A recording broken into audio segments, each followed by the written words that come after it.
Well, hello and good evening and welcome to the National Brief with me, Henry Bolton. This evening, we're going to be talking about a number of things, not too many, you'll be glad to hear. We're going to talk about the Strategic Defence Review, the UK Strategic Defence Review, and for that, I'll be joined by James Fennell, MBE, who I'll introduce shortly. I'm going to make a couple of comments about the Prime Minister's posts on X, formerly Twitter. We'll talk about Hamit Kaskun, who is the half Kurdish, half Armenian chap who set fire to a copy of the Quran outside the Turkish embassy or Turkish consulate. And we're going to talk about Ukraine's Operation Spiderweb. So we're a little bit defense heavy today. Now, I don't know whether James is with us because the first thing that I wanted to do was go straight into the Strategic Defence Review. However, if you'll bear with me, because James was on here just now. He's, as you can see, he's not there now. James, are you there? Just bear with me, ladies and gentlemen. Right, well, hopefully he's seen my message, so hopefully he'll be back on in a moment. In the meantime, well, why don't we go on and discuss the other things first before the Strategic Defence Review then? Because James is a bit of an authority on this. He's done a lot of analysis into it. So I don't want to really go on without him. But so in the meantime, let's go on to the next point. The Prime Minister's X posts. I don't know whether you've noticed this, but when the Prime Minister posts on X, they tend to tell people that his father was a toolmaker, that he's a toolmaker's son. I was going to say obviously, but not necessarily. And he keeps patronising the British public. Now, I don't know who's doing his Twitter account. Maybe it's him. Who knows? But this is not of the standard that we expect from a Prime Minister. And the other thing I would say is that I don't really care whether your father was a toolmaker. I think you're trying to tell everybody or pass the message to everybody that you're actually a person who understands ordinary people. But, you know, I don't know whether the public are impressed by this because you're overworking the thing. You're also, Prime Minister, perhaps indicating that you are not exceptional. And if you are going to lead a nation like the United Kingdom, with all its trials and tribulations, challenges and opportunities, perhaps we don't want an ordinary person leading the country. We want an exceptional, an extraordinary person to lead the country. So I'm not sure that this really works for you. I think it's overused. We're tired of it. It's starting to feel rather patronising and incredibly insincere. So that's my take on the Prime Minister's posts on X. So I now see that James has joined us. So I'm going to jump to James. Now, this is the Strategic Defence Review that I wanted to talk about this evening. And James has done some incredibly good analysis. But first of all, let me introduce him. James Fennell, MBE, Fellow of the Royal Geographical Society, FRGS, there's a thing, is an international peace and security expert and was director for the UK's Foreign, Commonwealth and Defence Office's flagship stabilisation programme in Ukraine from 2022 to 2024. So highly relevant to the situation that we find ourselves in at the moment with the war in Ukraine.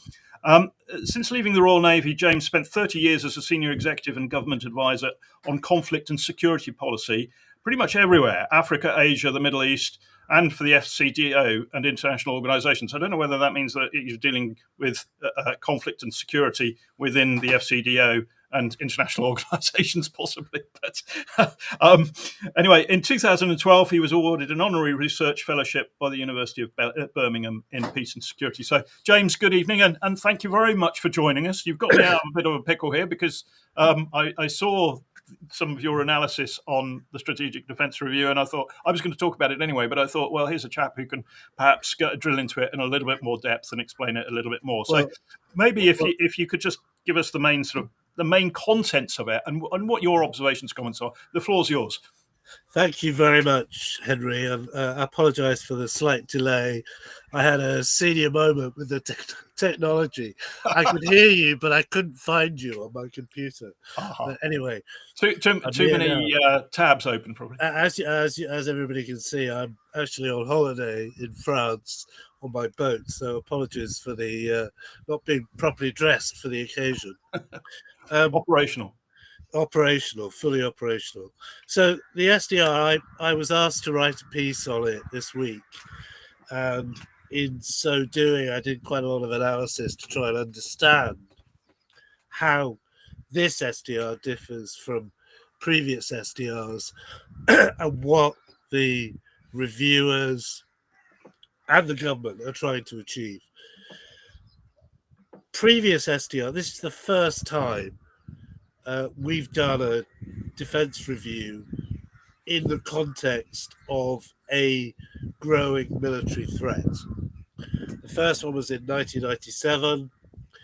Since then, they've all taken place in the context of, or at least a perception by government, that the threat has been declining. And the result of that has been that they have expanded from defense to security. I mean, Henry, you've probably worked in similar organizations as I have. Mhm. We were proselytizing that everything has a security dimension for years. Yeah. Everything from international aid to the way we deal with migration or whatever it might be. However, this defense review is very focused for the first time. It's focused on a very specific threat, and that is the threat, military threat, from Russia in the short term and from China and their wider allies, Iran and South Korea, North Korea in particular. So we have to look at it as a very different animal from previous ones. It's also very different because it's been done as a external review. So an external, and they've treated it literally as a review. Previous SDRs have often been a policy document, a menu for government, what they want to do. But this is clearly slightly different. It's a critique of what government, both the previous government and this government, are doing, and the Ministry of Defence at the heart of that. And in some cases, it says crack on, and in other cases, it says, well, perhaps you could do it in a different way. So there was a good article, I think, in the Times, which said, sorry, the Financial Times, which said, look at it as an essay. It's not really an essay, but what it is a critique of Mm-hmm. what is being done now. And Uh, I think, James, just to sort of say, I mean, one of the things that comes through very strongly to me, and it's been a concern of mine for a very long time. I was on the staff of First British Corps in Germany, sort of in the 1980s during the Cold War, and of course we were facing the Warsaw Pact. You know, we'd got 55,000 troops in the British Army of the Rhine, and you know, you were in the Navy, but you know, it was a very sort of clear and present danger, as you say, of a defence military threat scenario rather than the insurgency wars that we've been fighting pretty much since, in the main, since the Balkan Wars in the 1990s, 1992, when all that kicked off. And we've got a generation. This is why I think it's been so important that it was an external review. We've got a generation of or more of military officers, even of the most senior rank, who have never actually worked in the sort of peer threat environment that potentially we face now. And Absolutely. so that combined with the Blair and Cameron particularly, and George Osborne as Chancellor, the drive to maximise the peace dividend. You know, we're unlikely to ever have a major war with Russia or anybody else, so let's make the most of that. We don't need to invest in some of the infrastructure and so on that we have done in the past.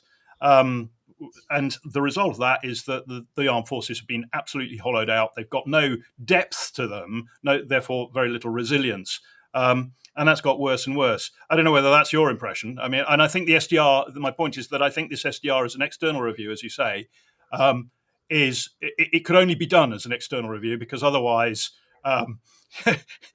some pretty poor students would be marking their own papers. You have to read between the lines in it because it's a political document.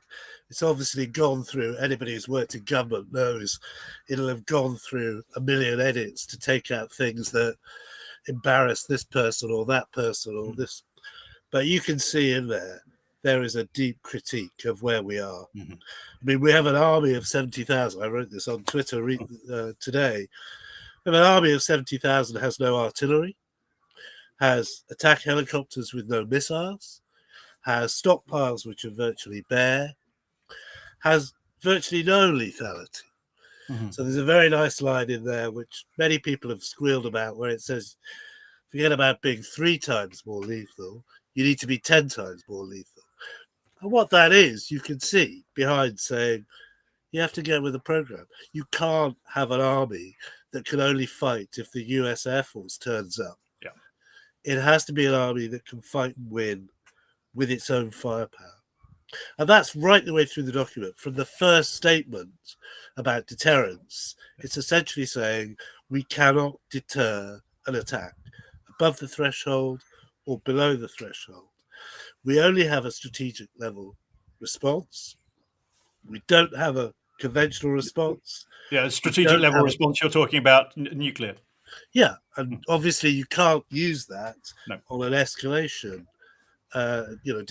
Deterrence requires an escalatory framework. You go up the ladder. So if we get an attack against us, whether it's a combination of cyber or missiles or whatever it might be, economic,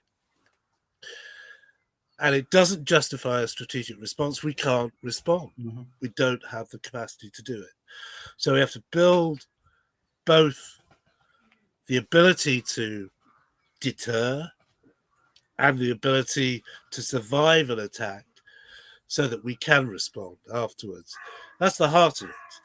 And then the rest of the SDR is really commentary on the reforms that are underway, how things can be made to go faster, and then finally on the individual forces themselves. It's really just, it's less strong there. It's really just commentary on what they're doing and saying, we'll do a bit more of it, do it faster. Yeah, I mean, I think $64 million question is, how do we pay for this? Yeah, that's what I was about to ask. I mean, because this is all well and good, and a lot of it has been made of the 12 new subsurface nuclear attack submarines that are on order. And for people watching, that we've presently got 5. We've got the Vanguard nuclear, the ICBM, the Trident submarines. That's our strategic nuclear deterrent. We've got, in addition, 5 subsurface nuclear Astute class submarines, with another 2 being constructed as we speak. So that's 7 of those. Now they're highly effective. They're very, very good boats. But then, and I suppose, James, the Navy is your area, isn't it? But the plan is to replace those with 12 new subsurface nuclear attack submarines. But that costs a great deal of money, and it seems to me that well, we talk about the nuclear deterrent, and we're on about 2.3% of GDP that we spend on defence. That's around average in NATO at the moment.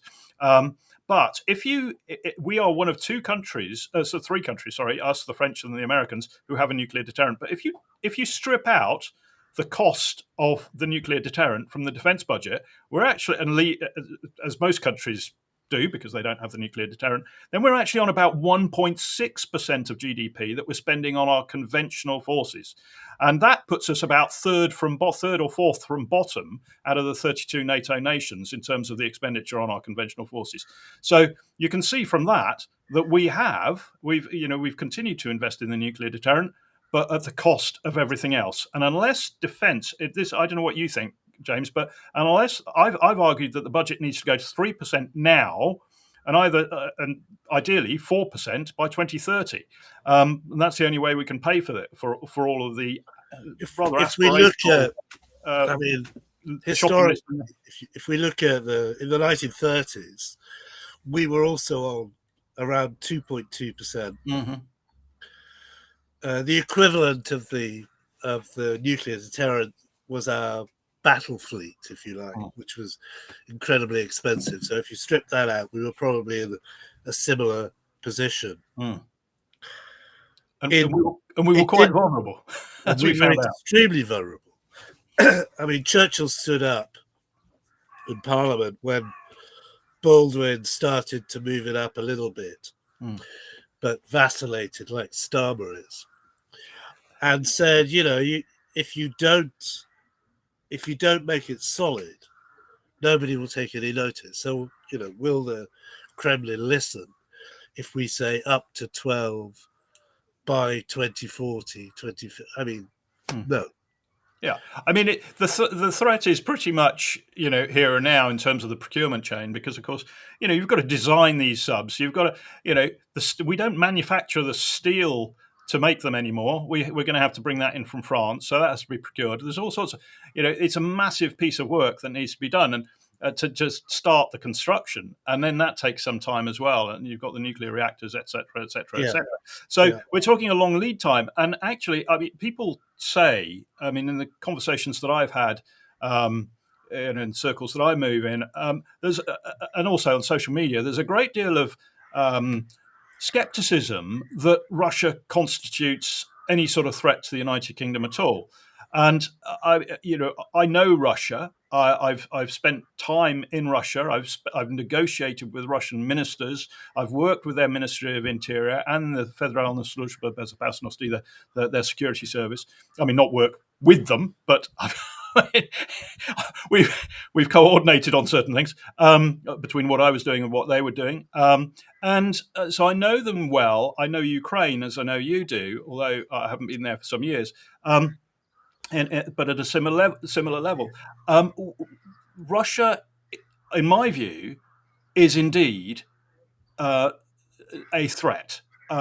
We are under cyber assault from Russia on a fairly regular basis. We've had the Litvinenko and the Salisbury poisonings, and they are effectively terrorist acts on the United Kingdom by a hostile power.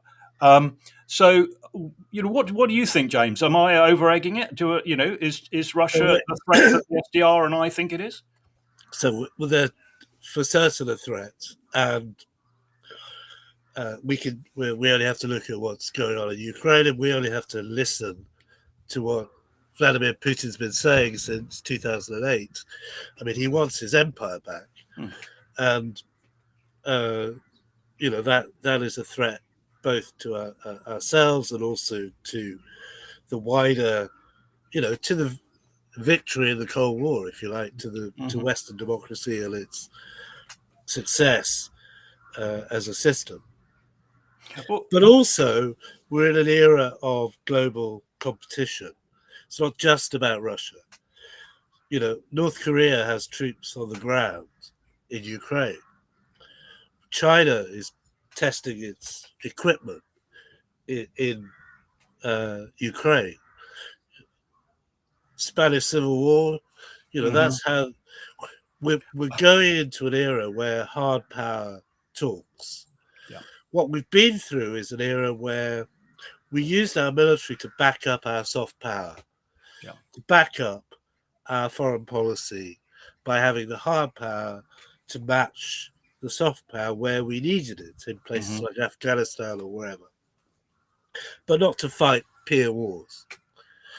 We're moving to an era where warfare is much more likely, peer warfare, whether it's with Russia, whether it's with China, whether we start it or someone else starts it, and we get caught up in it. Yeah, I mean, to do that, to protect ourselves, we need to be ferociously dangerous to attack. The way I put it, James, is that to deter an aggressor, you have to ensure that you're sending an incredibly credible message to them that if they were to attack, it would be eye-wateringly painful for them to do so, and therefore it becomes an unattractive option for them. Exactly. But what would you say to people who say, well, if we increase our defense expenditure, if we take a more aggressive, hard military posture, then actually we're provoking Russia, we're poking the bear? No, I don't think that's the case. One, Russia's already on a war footing. Its level of defense expenditure is way above anywhere we're going to go. I Uh, Russia will Putin will take advantage of a situation.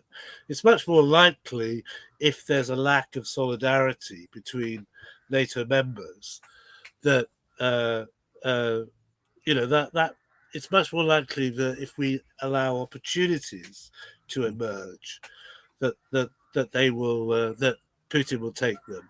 He'll exploit them. I mean, one of my sort of the things I point to is that Russia has in recent years, well, since 2014, really, has violated a number of the international agreements that constituted much of the diplomatic security architecture of Europe.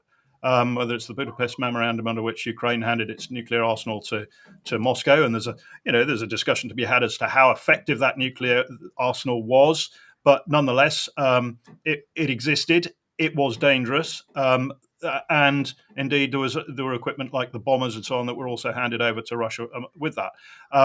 There's the NATO Russia Founding Act. There's the Helsinki Final Act.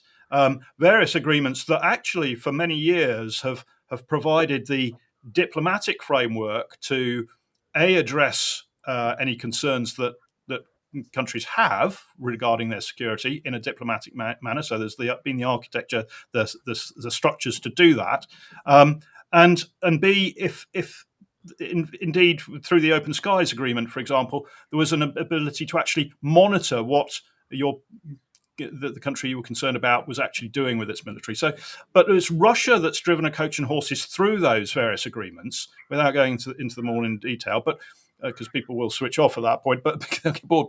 But Russia has driven a coach and horses through a variety of agreements, conventions, and so on that provided a diplomatic alternative to warfare. So in doing that, my own view, I don't know what you think. We were talking about the defence review, the military, but if you are prepared to ignore the diplomatic routes, in fact, rather undermine them and almost destroy them, make them irrelevant, then what's that say about your military ambition? You're not interested in peace, surely. So I think the rules-based order is gone. That's what I mean. It's over. So we have nothing really in place. Well, what the multipolar world looks like is you will have a cluster of nations who follow rules amongst themselves, and you will have other clusters of nations who don't. Yeah. So those clusters of nations, become power blocks. In order to protect, each of those nations will use a big stick to protect what they want to do. So that's why military force becomes more important once again.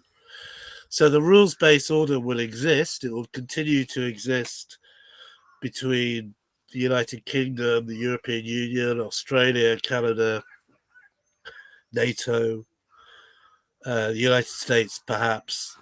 Yeah, you're hesitant there. Actually, that comes across in the SDR, doesn't it? That's one of the reasons why. It is, though, perhaps. Yeah.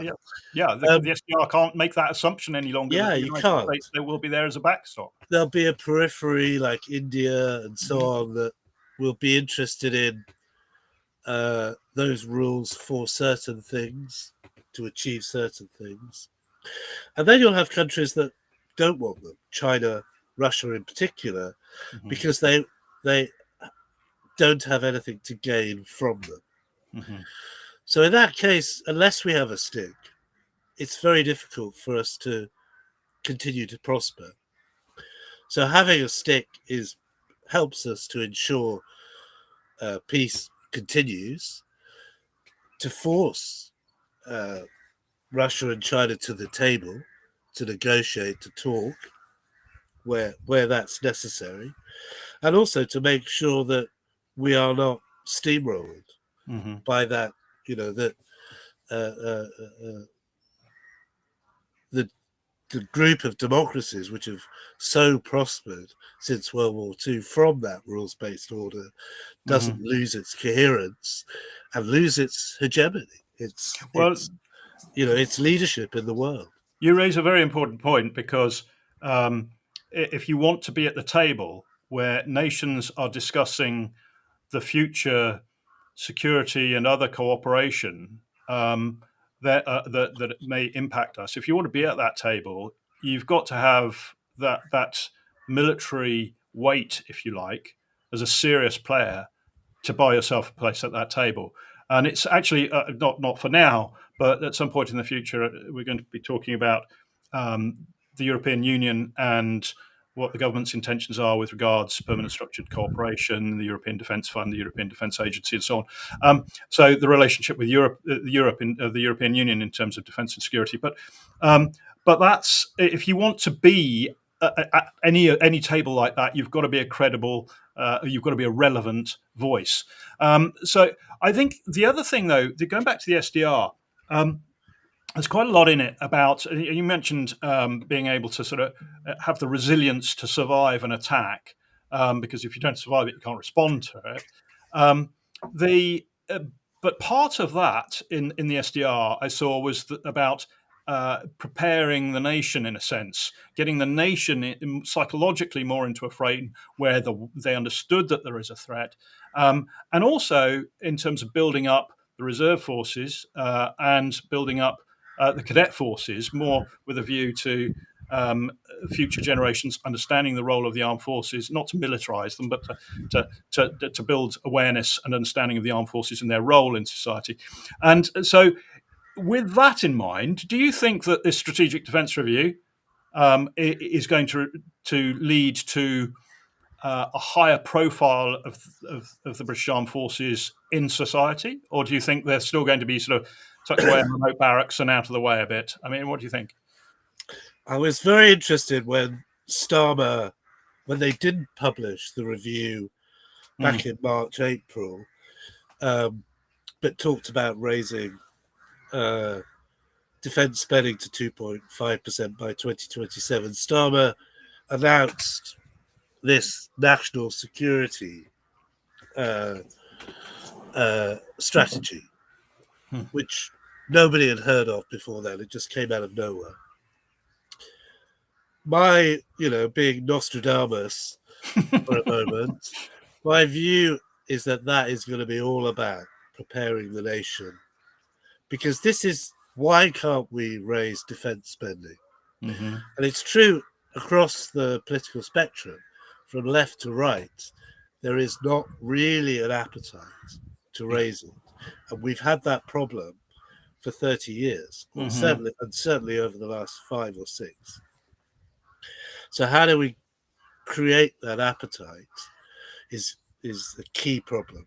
Mm-hmm. I think there's lots in the SDR about what MOD does towards that, but it hints that this national security strategy is going to have some kind of plan for preparing the nation.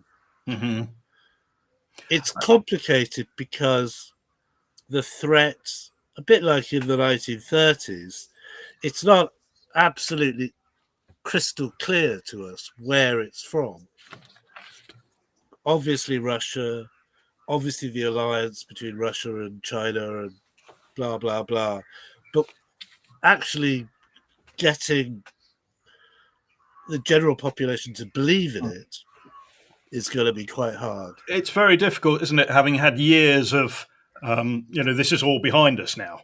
That peer-on-peer inertia is extremely difficult to overcome. It is, particularly when the public are obviously the implication is that the public's going to be hit in the pocket by it. Like you, I was serving in the Cold War. We were aware of the threat from the day we were conscious as children. We knew all about nuclear war, that it might happen. There was no question about why we had armed forces and what they did. So we were happy to pay 5, 4, 4.5% GDP. But This generation is, well, and the generation before it is not. well, it's also a generation, and I don't mean to be sort of patronising, but it's a generation where somebody said, people, we grew up without having showers, without having a television, and if we did, it was a black and white television, without any internet. It was a very different world. Houses didn't have central heating. You went outside to play. You didn't sit in front of your television or your computer with an Xbox or a PlayStation. And so we have a very different, or rather less engaged, less interactive, less socializing, or the society socializes less in some respects. And it's more cosseted. That's the reality. And so when you take away the perception of an external threat, and you put this concern about financial costs to the family and so on them as well, because that whole situation's changed in terms of the housing costs. It's a very, very difficult sell, and I get that. And I think a fundamental factor. It's the anniversary of D-Day today. Yeah, indeed. Is that during the majority of the Cold War, our leadership had fought in World War II. Yeah. So they were all people who knew what war was like and were very serious about maintaining the peace. Yeah. That generation is gone. Even if you look at the leadership of the Tory party during the Falklands War, pretty much all of them had fought in World War II at a senior level, apart from Margaret Thatcher. So you had a generation that were deeply serious about understanding why peace was necessary and what the military had to do to prevent that, and what foreign policy had to do to prevent that. And it's awkward, also awkward, and with a generation like that. Probably both our fathers fought in the war, so you grow up with it, and with a generation like that, you don't need to try and convince anyone that to avoid war, to prevent war, you have to prepare for it. You have to be able to send that message that, look, we're going to live peacefully on our own, but if you do try something, it is going to be eye-wateringly painful for you. So just don't go there. But to do that, you've got to invest in that capability.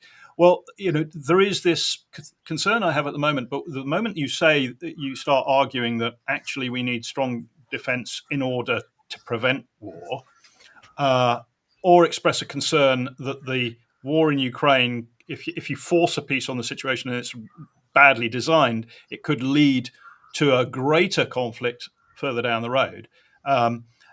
As in a way that the settlement after World War I did, that sort of laid the groundwork, in a sense, for World War II, in some respects. So it's easy to convince, you didn't need to try and convince the World War II generation of that. They just implicitly understood it. But now there is this belief, I think, that's prevalent in society, particularly the younger generation. And I don't mean to be patronising, but it is a concern that I have, that actually investing in your armed forces it is actually a provocation, and people are more likely to attack you as a result because they will be worried that you might attack them. I think that's entirely false. That, I think, on some sides of the House in politics, it's seen as a waste of money. Mm-hmm. Just throwing money away. It doesn't do anything for society.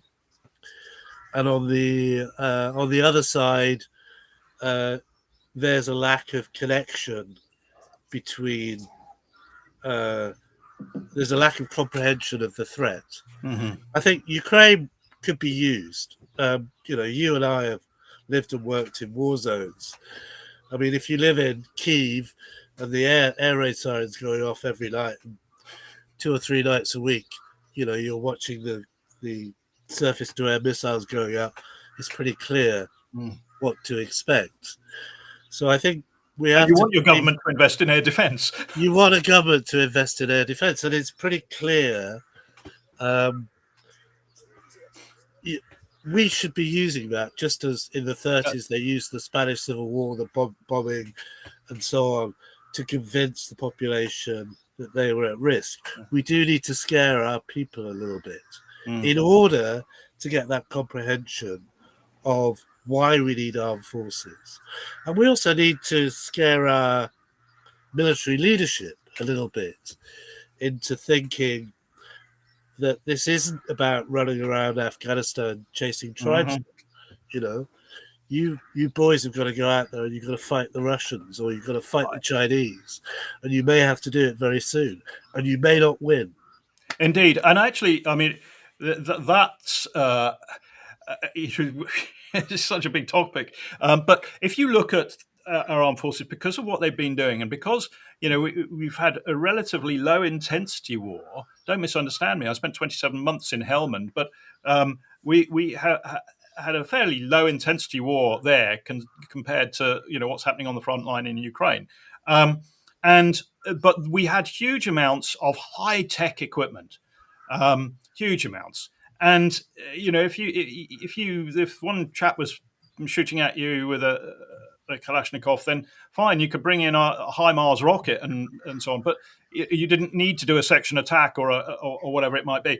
So there were various other options. Now, in a peer war, with a peer aggressor, you're not going to have all that option. These toys in the cupboard aren't that we haven't got that many of them, and they're a lot of money and they take a long time to produce. But in addition, I think you've got this. We have grown accustomed, and that generation of senior military officers that I talked about earlier, they have grown accustomed to having high-tech toys, which means that they can stand off from the enemy. It's less. You're putting fewer lives at risk. It's less messy. It's less dirty. The army. I can speak to the army. The army spend less and less time in the field. I mean, we used to spend probably 6 to 8 times as long in the. Are you there? Yes, I'm here. Sorry. The army used to spend 6 to 8 times as much, 6 to 8 times as long in the field training. 20, 30 years ago than it does now. We've got an armed forces, they won't like to hear me say this, that has been spoilt.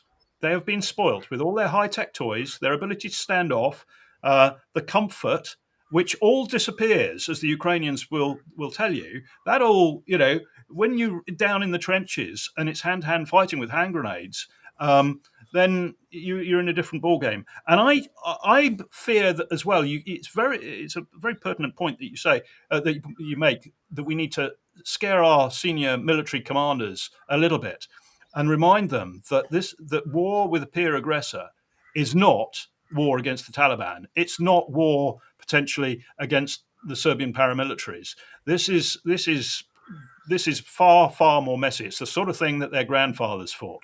And there is a mindset there. There's also has crept in. I don't know what your comment would be on this, but an idea that we can, and it's in the Strategic Defence Review as well, and is that we adopt more and more civilian practices. We've had the idea that sergeant majors shouldn't shout at soldiers. We've got the idea that we should be talking about managers in the armed forces rather than leaders, and a lot of people, as yourself, James, have gone from, and myself, I suppose, have gone from the military into a form of consultancy, but at some point or other. So, is that a problem?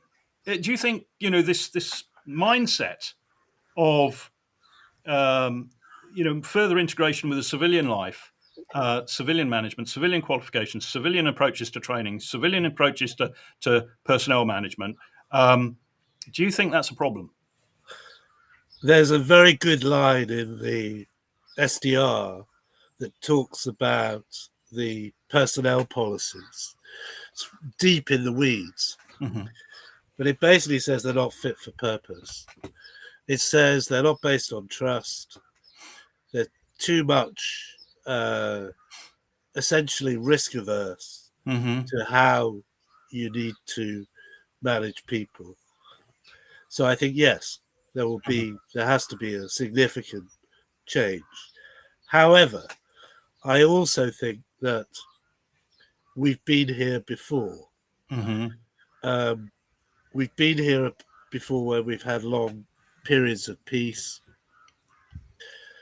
What tends to happen is we ossify processes. Managing the armed forces becomes managing the status quo, Mm-hmm. getting it closer to civilian society. And we also know that we still produce very effective military units and soldiers and highly trained um, war fighters. So, half glass full, I Mm-hmm. think we have the capacity to change. Good. I Half think that. Yeah. half empty, we have to be ruthless, Mm-hmm. stripping out a lot of this administrative spaghetti that we've acquired to uh, manage ourselves, to manage people rather than let them manage themselves. Yeah, I think it's.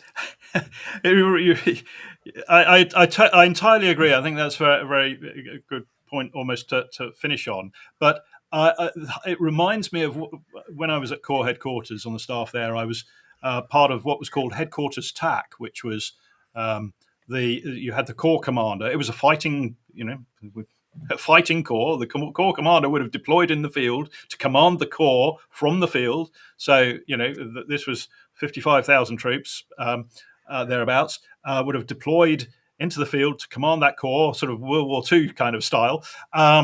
And the tactical headquarters was the backup headquarters, if you like. And if the corps commander was out of communication or he had to move or something for some reason, he was unable to reach out to the corps, then the tactical headquarters would take temporary command and fight the corps. And we did that from 6 armored vehicles. Now, if you now look at what we've deployed to various theatres of war since, I mean, we are talking hundreds of people with an absolute inability to be mobile. If you've got a peer aggressor like the Russians, as the Ukrainians will tell you well, if you try and fight a war from that sort of command setup, you are very rapidly going to lose that command element. It is going to be destroyed pretty rapidly. And then you lose the ability to fight at that level. So all of these things, I mean, it is incredible how we have changed in that relatively small period of time, in 40 years or so, to go from a highly Yeah. agile. Andrew Gordon, I don't know if you know Andrew Gordon, who wrote a rather brilliant book about Jutland, the Battle of Jutland. I don't actually. No. Why we made a mess of it, really. Mm-hmm. I mean, we didn't lose, but No. and he was looking at the 50 years that led up to the First World War. And this is why I say we've been here before. And he divided commanders into 2 kinds, what he called rat catchers and regulators. He says the problem in peacetime is that the regulators flourish. Yeah. They're the ones who write the rules, and the rules, then they grow and they grow and they grow. When war comes, it's the rat catchers who forget the rules, adapt to the situation. Well, so I think the test is going to be: are we going to let the rat catchers back in? Indeed, and that will be very interesting to see. And actually, you don't know this, but I'm looking at once this the National Brief, this live stream thing that I'm doing every Friday has sort of settled in, and I've got used to running it. I want to actually set another one up in addition, which is going to be called Leading Britain, which is going to be talking about leadership in the United Kingdom, whether political, whether it's military, whatever it is. What do we mean by leaders? What does the nation expect from its leaders, and do we or don't we have leaders? That's so. And so, what sort of leaders and at what level, and all of this. So I'm not going to go there now. But before you disappear, James, one of the topics I was going to talk about tonight, and maybe keep you on and get your thoughts, because we're running a little short on time. If you've got another 5 minutes, literally, is Operatia Puvitania. or Puvatinia, or whatever that is. I'm not very good with my Ukrainian. The spider's web, the Ukrainian attack on the Russia's long-range aviation assets. For people listening, I think it was, although the information is not entirely clear, but this people may, or most people are probably aware by now, but that Ukraine a few days ago launched a highly sophisticated, very clever attack on 5 Russian air bases. The furthest from Ukraine was 2,700 miles away, nearly 4,000 kilometers or so away from Ukraine's borders. They destroyed around 20 aircraft, mostly strategic bombers that have been employed in launching cruise missiles at Ukraine from a standoff position. It involved 117 drones hidden in sort of shipping container type modules on the back of trucks, which were smuggled into Russia and positioned near those bases. And then at the go signal, then they all came out of those containers and went and attacked those aircraft on the ground. Highly sophisticated, very clever. The Ukrainian security service, the USB, the SBU, sorry, Служба безопасности Ukraine.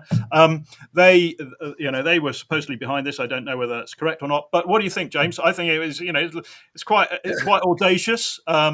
Demonstrates imagination, vision, brilliant, and it was a rat catcher who was definitely a rat catcher behind that one. Yeah. So 2 things. It learned from Mossad, didn't it? It learned from Mossad's operation. The pages. With the pages, for sure.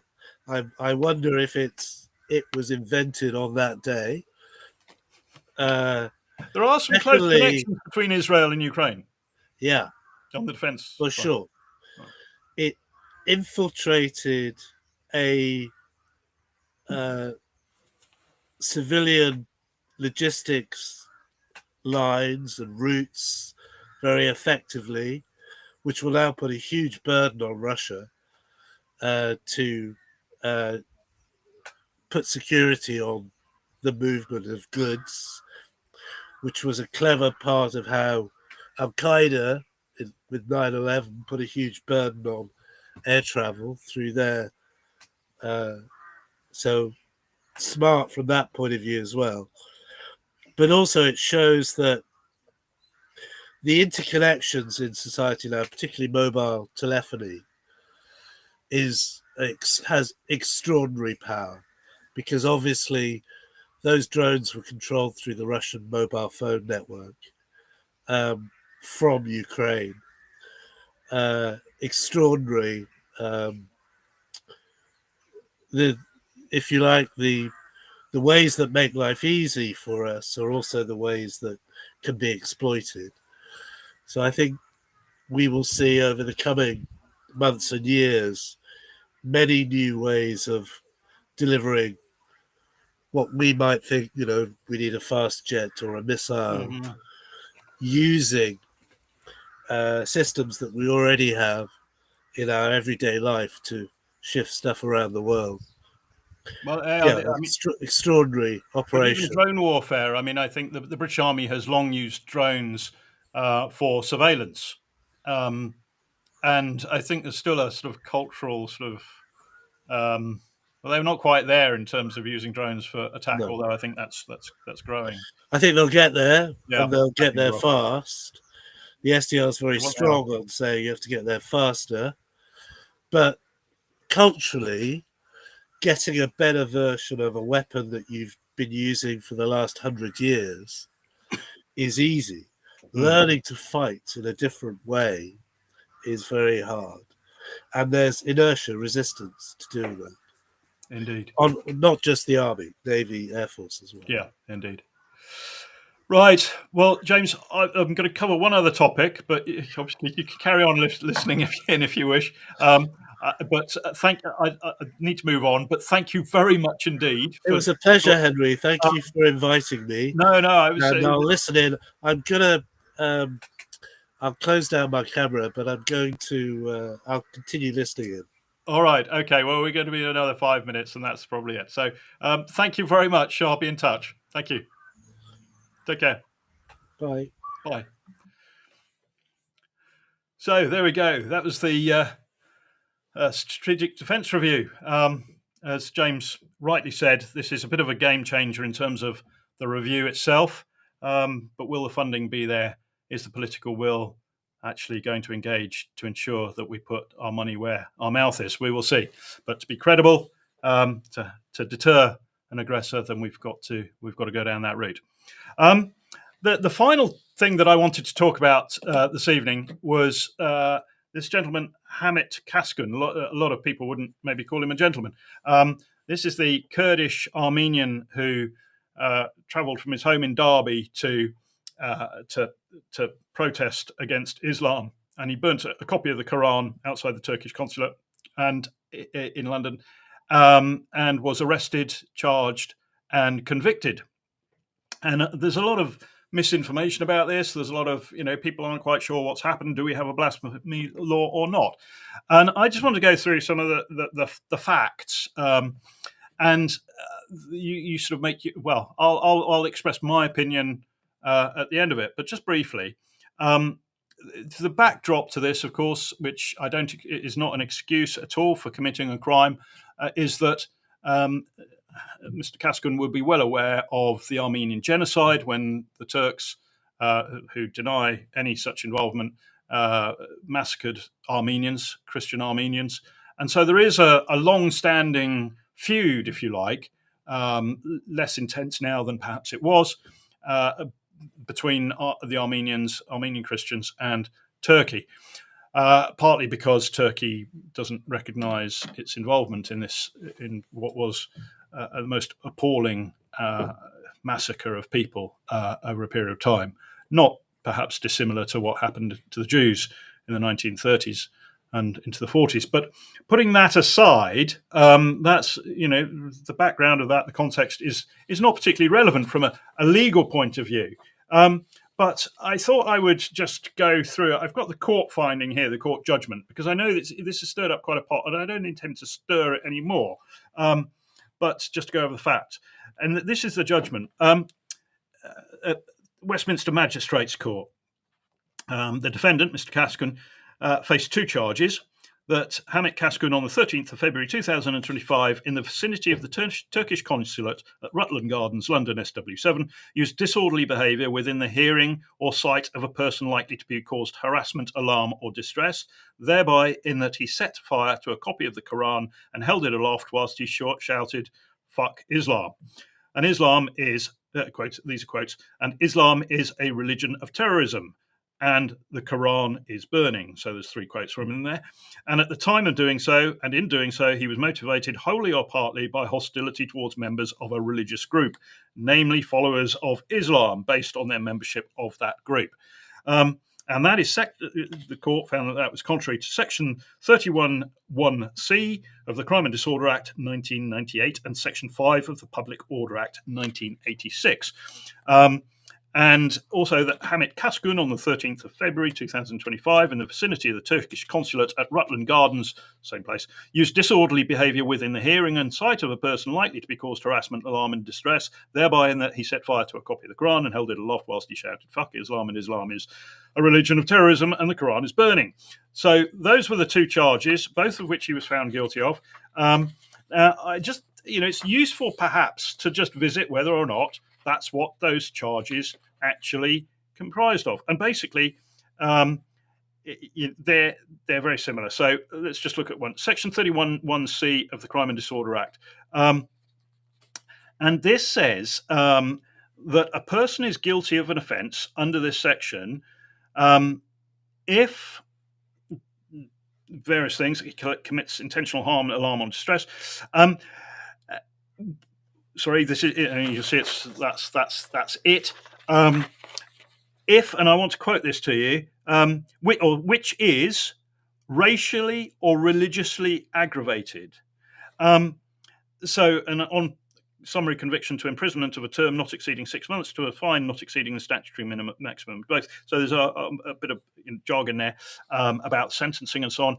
But it specifically says that charge relates specifically to Section C, which is the one contrary to section 31C, 31(1)(c), which specifically says an offence under section 5 of the Act, harassment, alarm, or distress, which is racially or religiously aggravated for the purposes of this section. So, does that amount to a blasphemy law?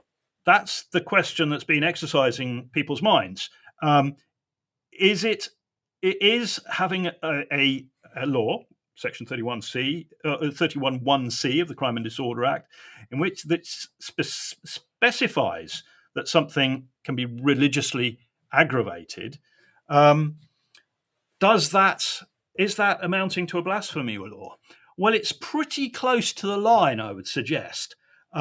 If you are legislating in such a way as to charge people and prosecute them on the basis of something religious that they do, harassment or alarm, then it is extremely close. The thing is, it says racially or religiously aggravated. So it's like if you commit a theft, but you go with a crowbar, you're going equipped to commit that theft, which makes the offence slightly more serious.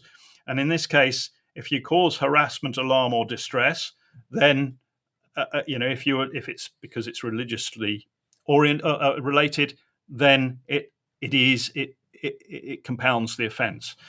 It's extremely close, too close for my comfort. I don't know about you. But the other element, though, is the Public Order Act does, and I'm a former police officer, and I've arrested people for this. If you cause harassment, alarm, or distress, then, so for example, you're in a busy shopping centre. This is a true-to-life situation that I was involved in. You're in a busy shopping centre, and you're sitting there swearing and cursing at families as they go by and generally intimidating them with sort of verbally, then you're causing them harassment, alarm, and distress. Probably nobody would deny that, and there needs to be a policing power to deal with that. And the way you deal with it is you give an order, a warning first, and you tell the individual or individuals if you continue that behaviour, then it doesn't there's no specific wording, but you have to be able to justify to the court that you've warned them that if they continue that type of behaviour, then they make themselves arrestable, so that you can remove them from the scene. So you're giving them warning. Okay, stop your behaviour or get arrested. If they don't stop, then you can arrest them. And I don't know. I wasn't there in this case. I haven't seen all the evidence, but perhaps he didn't. Mr. Caskun was warned and continued the behaviour. I don't know. But the point is that there is a law that talks about religiously aggravated offences. And are we comfortable with that? Should religion be open to criticism, or should it not? If somebody says they're offended or feel harassed because what you're doing is a criticism of their religion, which is effectively what this is, are we comfortable with the person being arrested and prosecuted for it? Should religion be protected in that way? I'm not comfortable with it myself. I leave it for you to decide about how you feel about it. Anyway, there we go. Thank you very much for joining both James and I for this evening's National Brief. Every Friday, 7 p.m.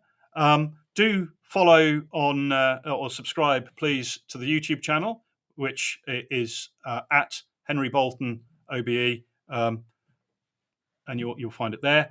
And if you want to go back and look at parts of this, you'll find it there. Thank you very much. See you again next week. Bye-bye.